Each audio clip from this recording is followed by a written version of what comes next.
5 మంది పైన కేసులు పెట్టారు. తమ్ముళ్ళు, మొన్ననే అంగల్లో నేనే అంగల్లు పోయి ఇక్కడికి వస్తున్నాను. నేరుగా చిత్తూరులో పూతల పట్టు మీటింగ్కి వెళ్తున్నాను. కొవ్వెక్కిన పెద్దిరెడ్డి, పాపాల పెద్దిరెడ్డి నీ అవినీతి పైన యుద్ధం చేస్తా ఉంటే నా పైన దాడి చేపించి నా మీదనే కేసులు పెట్టారు. అక్కడి నుంచి దారిలో వచ్చాను. ఏం తమ్ముళ్ళు, మనం ఏమైనా తప్పు చేసావా అని అడుగుతున్నా. 450 మందిని జైల్లో పెట్టారు. 800 పైన కేసులు పెట్టారు. ఏమనుకుంటున్నావు? కబద్దార్, నా మైండ్లో ఉంది. నరాల్లో జీర్ణించకపోయింది. గుండె రగిలిపోతా ఉంది. నా కుటుంబ సభ్యులకు జరిగిన అన్యాయం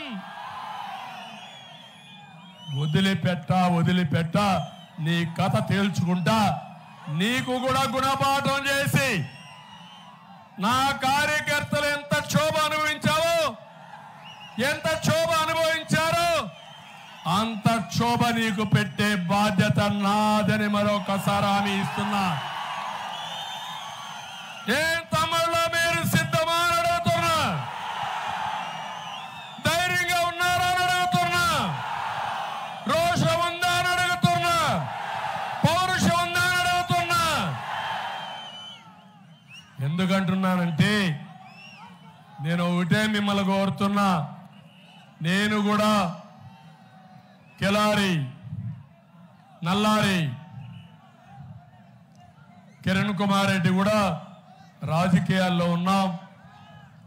సిద్ధాంతపరంగా విభేదిస్తాం, కానీ ఎక్కడికక్కడ ఒక పద్ధతి ప్రకారం ముందుకు పోయే పరిస్థితిలో ఉన్నాం. ఇక్కడికి వచ్చినప్పుడు నేను ఒకటే మీ అందరినీ కోరుతున్నా. నేను ఇక్కడ ఇతను ఒక పద్ధతి అయితే, జగన్మోహన్ రెడ్డి సైకో ఫ్రస్ట్రేషన్ లో ఉన్నాడు. ఒకసారి తండ్రి చనిపోతే తల్లి లేని బిడ్డ అన్నాడు. రెండోసారి మీ అందరి దగ్గరికి వచ్చాడు.